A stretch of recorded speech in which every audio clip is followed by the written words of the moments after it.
Ito yung sample natin ng ating plug and play na wiring harness para sa ating mga MDL at dual horn. Complete set na ito at plug and play na lang sa ating mga motor. Ito yung mga things needed natin para makabuo tayo ng plug and play na harness. Unang-una na itong wire. Sunod natin itong ating relay. 4 na relay yung gagamitin natin dito. At sunod natin itong add circuit fuse para sa ating ACC. At ito naman yung ginagamit natin na pambalot sa ating mga wire. Ito yung wiring sleeves at saka yung ating cable tie. At wag na rin natin kakalimutan itong ating shrinkable tube. Itong halo switch, fuse na napaka-importante, mga terminals at connector. At kung wala ka namang shrinkable tube, pwede kang gumamit ng ganitong klaseng tape. Wag yung tape na pambahay. Ito yung electrical tape at cloth tape. At ito naman yung ating passing button. At ang selector natin ng ating ilaw. Ito yung ating 3-way switch. Size 16 yung ginamit natin dito at kinat natin to sa iba't ibang bahagi. At ito yung sukat para sa ACC at para sa battery. Para sa trigger, 3 pieces na black wire na 60 cm.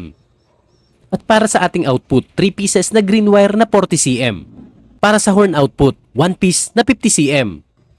Para naman sa ating relay, gumamit tayo ng original na 4 pieces na Denso relays. Ito naman yung sample ng ACC add circuit fuses natin. 3-way switch at passing button.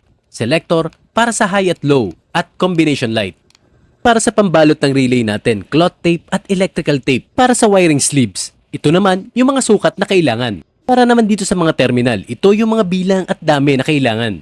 Ito naman yung gagamitin natin para sa ating main fuse ng ating ilaw at ng ating dual horn. Halo switch para sa ating horn selector. Ito naman yung haba ng kailangan natin kung sakaling meron kayong shrinkable tubes. Kahit anong relay naman ay pwedeng gamitin dito, maliit na relay lang talaga yung napipili ko dahil mas madali itong itago at ilagay sa mga motor. Meron itong 4-pin o 4 na wires. At ito yung orientation ng kanyang wiring. 2 sa taas at 2 sa ilalim. Para dito sa aking tutorial, bicolor yung gagawin natin dito para mas madali nyong makita. Itong yellow yung gagawin nating 86 or para sa trigger. Itong blue naman yung number 85 na ilalagay natin sa battery negative. Itong black naman yung gagawin nating 87 para sa kanyang output. At yung green naman yung kanyang number 30 na dediretso papunta sa battery. 3 relay yung gagamitin natin dito para mas matibay yung pagkaka-wiring natin sa ating auxiliary light. Pinaghihiwalay ko muna dito yung number 85 at number 86 ng ating relay. Yung number 86 yung ating color yellow na wire na gagawin nating trigger dito sa ating harness. Ito yung ating number 86, yung color yellow. Number 85 naman yung ating kulay blue. Black naman is 87 at yung green naman yung ating number 30 ng relay. Number 30 yung uunahin nating i-wiring dito sa ating harness. Para hindi kayo mahirapan, lagyan nyo muna ng konting tape yung 3 relay.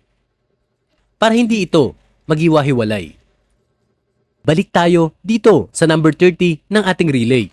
Pinutulan ko lang ito at napakahaba kasi masyado at lalayo masyado yung ating connection. Pagsasama-samahin natin yung 3 number 30 ng bawat isang relay. At dito natin ito i-connect sa 1 meter na green wire na papunta sa battery terminal at papunta sa fuse. Ito yung nakahiwalay kanina na pinakita ko.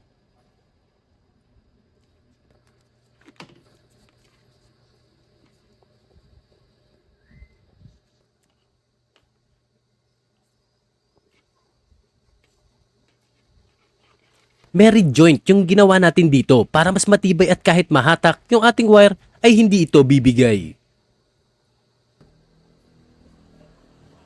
Next naman natin itong black wire ng ating relay. Ito yung number 87 or yung output ng ating relay.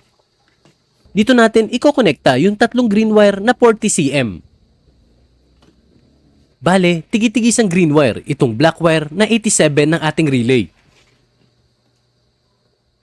Ilalagyan natin ng extension yung wire na nandito kasama sa socket dahil masyado itong maiksi para sa ating harness. Kaya nagdugtong tayo ng green wire na 40 cm. Ngayong connected na itong green wire dito sa tatlong black wire ng ating relay. Bali ngayon, 2 sets na ng connection yung nagagawa natin dito sa ating relay. Isa para sa number 30 at isa para sa number 87 na tatlong piraso. Ngayon, ang natitira na lang ay itong yellow wire at yung blue wire na number 85 at number 86. Itong yellow wire naman, or number 86 ng ating relay. Dudugtungan natin ito ng tatlong black wire na merong sukat na 60 cm bawat isa.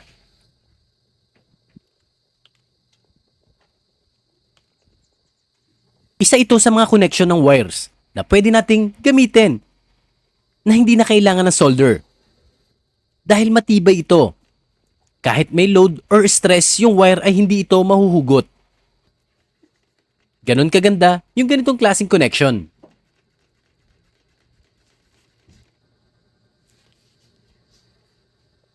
Kahit ulit-ulitin pa natin itong hatakin, ay hindi ito bibigay.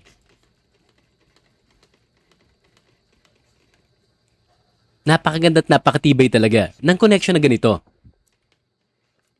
At ito yung tatlong number 86 ng ating relay or yung nagsisilbing trigger ng ating harness.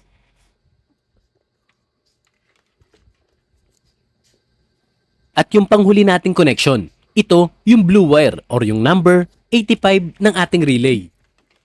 Ito na yung magsisilbing last connection natin para dito sa ating relays. Ito yung didiretso papunta sa battery ng ating motor. Ito yung ating black wire na 1 meter. Ito yung magsisilbing negative natin kaya may option ka kung gusto mo itong mas lakihan. Kagaya nito. Ito yung number 14 o size 14 na wire. Ito yung magsisilbing negative natin at ito na yung aking gagamitin, mas makapal sa number 16. Dahil dito na rin, kokonekta yung negative ng ating busina. So, bali dalawang negative yung dadaan dito sa number 40 na ito. Yung para sa MDL at yung para sa dual horn ng ating mga motor.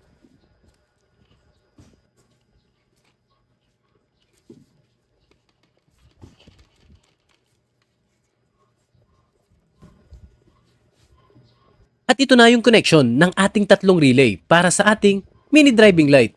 Pero bago natin ito lagyan ng shrinkable tube, magdadagdag pa tayo ng dalawang wire dito para sa negative ng ating MDL at sa negative ng ating dalawang businang ilalagay. Isang 50 cm at isang 60 cm na black wire ang ilalagay natin dito. Yung 50 cm yung magiging negative ng ating MDL at yung 60 cm naman yung magiging negative na ikokonekta natin mamaya sa ating halo switch.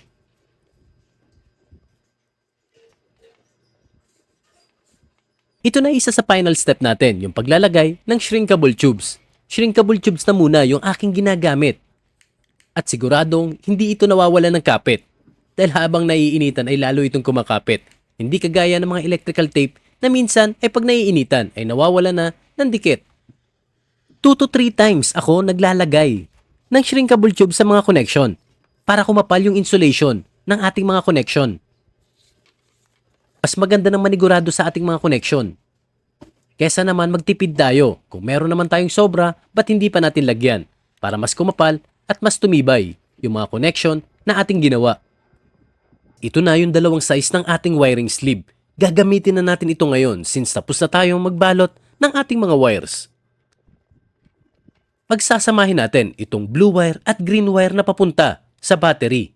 Yung blue wire yung ating magiging negative at yung green wire naman ng relay or number 30, yung dediretso sa positive ng ating battery. Pinagsama na rin natin itong number 86 ng ating relay, yung yellow wire. Tatlo ito na magkakasama sa isang sleeve.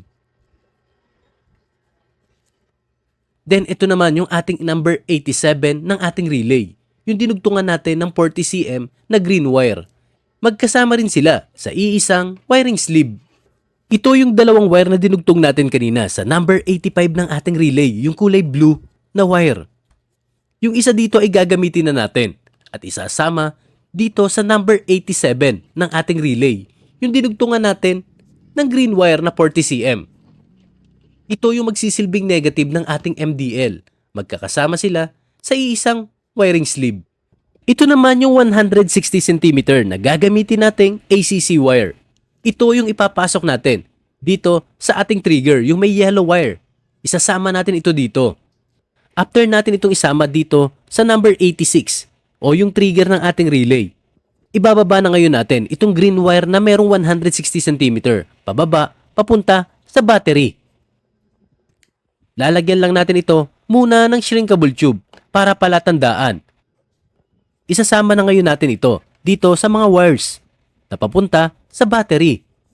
Nandito yung number 30 at number 85 ng ating relay. Ipapasok na rin natin itong ating ACC wire dito. At ito na yung tatlong wire na lalabas papunta sa battery. Meron na lang ngayon tayo dito na isang wire na nakalabas dito sa ating connection ng ating relay. Bale, ito yung magsisilbing negative ng ating busina mamaya. Pero bago yan, mamimili muna ako ng add circuit fuse. Ngayon, ito muna yung ating gagamitin, yung pwede sa Honda ADB or PCX. Mini fuse yung nilalagay dito. At dalawa yung nakalagay dito. Isa para sa stock at yung isa para sa ating ACC wire. So, bali magiging dalawa yung fuse nito. Pinalitan ko lang ng terminal yung dulo ng ating add circuit fuse. Wala kasi ako nung available na nakalagay dito. Or yung stock na nakalagay dito. Ginawa lang natin itong flat. At ginawa nating male. Female naman dito sa dulo ng ating ACC wire. At yan yung kanya magiging itsura. Magiging plug and play ito. Dito naman tayo sa main fuse. Ito yung dalawang main fuse natin. Isa para sa busina at isa para sa ating MDL or auxiliary light. Isang wire lang muna yung gagamitin natin dito. Dahil yung isa ay i-reserve natin para sa ating busina. Mamaya, female terminal naman ang ilalagay natin dito para hindi sila magkamuka ng ating add circuit fuse. Para hindi magkamaling ilagay or ipasok yung kanilang mga terminal since magkaiba sila. Idudugtong na ngayon natin ito sa number 30 ng ating relay na meron namang male terminal. Yung dalawang wire dito sa kabilang side naman ng fuse ay pagsasamahin na natin. Bali ito yung i-connecta natin sa battery, positive. Lalagyan lang natin ito ng terminal. Lagyan nyo rin ng shrinkable tubes yung mga terminal natin para mas maganda itong tignan. Punta na ngayon tayo dito sa ating last na relay. Ito yung gagamitin natin para sa ating dual horn. Dito muna tayo sa number 30 ng ating relay. Dito natin i-connect yung 100 cm na green wire na natitira natin.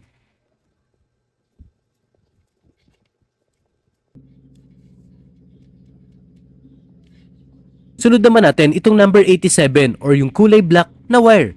Dito natin i-connect yung natitirang green wire natin na nasa 50 centimeters. Para naman dito sa number 85 at number 86. Magdudugtong tayo ng 60 centimeters na black wire dito sa dalawang wires na ito. Isinama na natin dito yung relay ng horn dito sa ating tatlong relay ng auxiliary light or mini driving light. Yung blue at yellow wire ay pinagsama na natin at yun ang pupunta para sa stock horn. At yung number 30 naman ito ay dinerecho na natin sa sleeves na papunta sa battery. At ang natitira na lang ay itong number 87 na sasamahan natin ng negative na galing sa blue wire. Ito na yung wirings ng ating busina.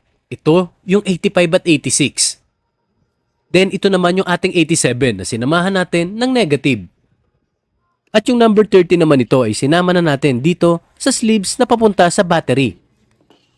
I-connect na lang natin ito sa fuse. Lagyan na rin natin ng terminal itong number 85 ng ating relay. Ito yung magsisilbing wire na pupunta or papunta sa battery. Ito yung number 14 or gauge 14 na size ng wire na pinalitan natin.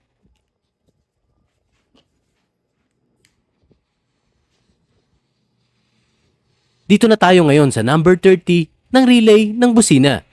Iko-connecta na natin ito ngayon. Dito sa ating main fuse.